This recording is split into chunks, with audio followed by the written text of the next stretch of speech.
bienvenue sur Motorize.did. Aujourd'hui, on s'intéresse à la Suzuki B120, une petite 125 classique qui encore aujourd'hui séduit surtout par son caractère simple et sa facilité d'entretien. On va voir ce qui fait son charme, là où elle montre ses limites au quotidien et ce à quoi tu dois vraiment faire attention avant d'acheter. Il ne sera pas seulement question de sensations de conduite, mais aussi des points faibles typiques des anciennes. Électricité, freins, pièces d'usure et surtout la question de l'authenticité. Jusqu'à quel point l'exemplaire est resté d'origine. Notre fil rouge, c'est un détail emblématique de beaucoup de B de cette époque. Une mécanique basique avec kick et frein à tambour. Plein de charme, mais clairement dans son jus.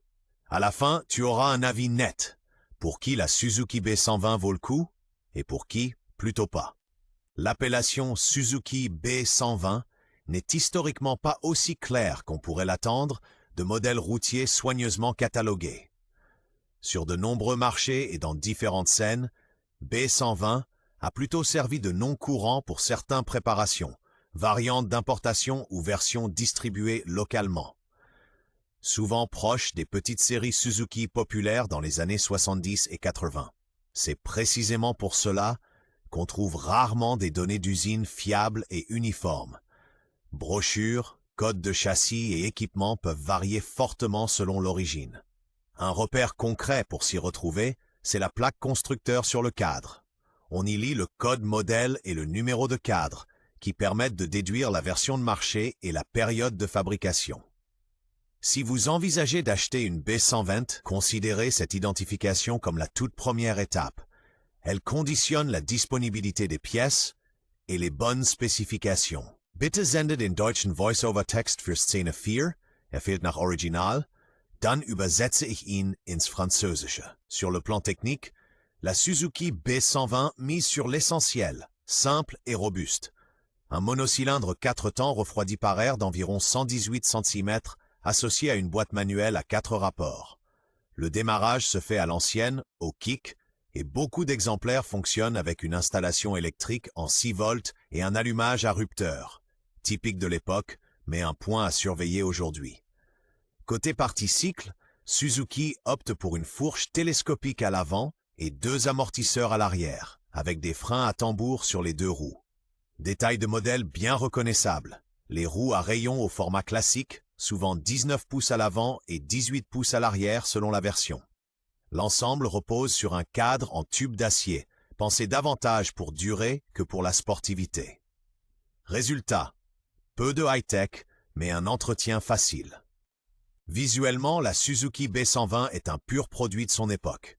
Réservoir élancé, beaucoup de métal, des lignes nettes, sans carénage superflu. Le poste de pilotage se veut volontairement minimaliste, le plus souvent avec un grand compteur rond en pièce maîtresse.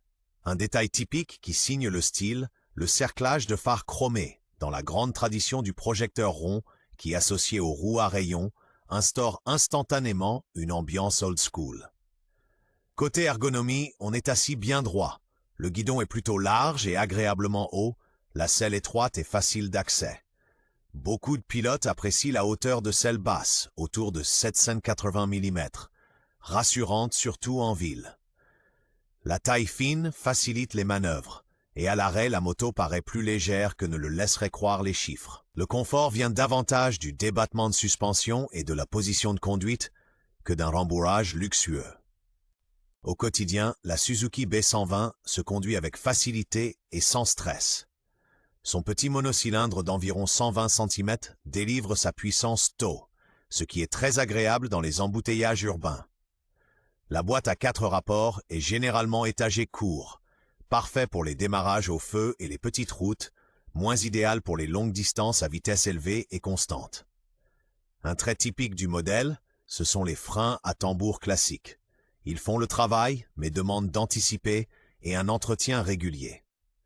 Sur les routes dégradées, la partie cycle simple, avec fourche télescopique et 2 amortisseurs, absorbe les irrégularités sans chercher la fermeté sportive. La B120 se sent le mieux à allure modérée sur les départementales. Au-delà, elle devient plus sensible au vent et le moteur paraît plus sollicité.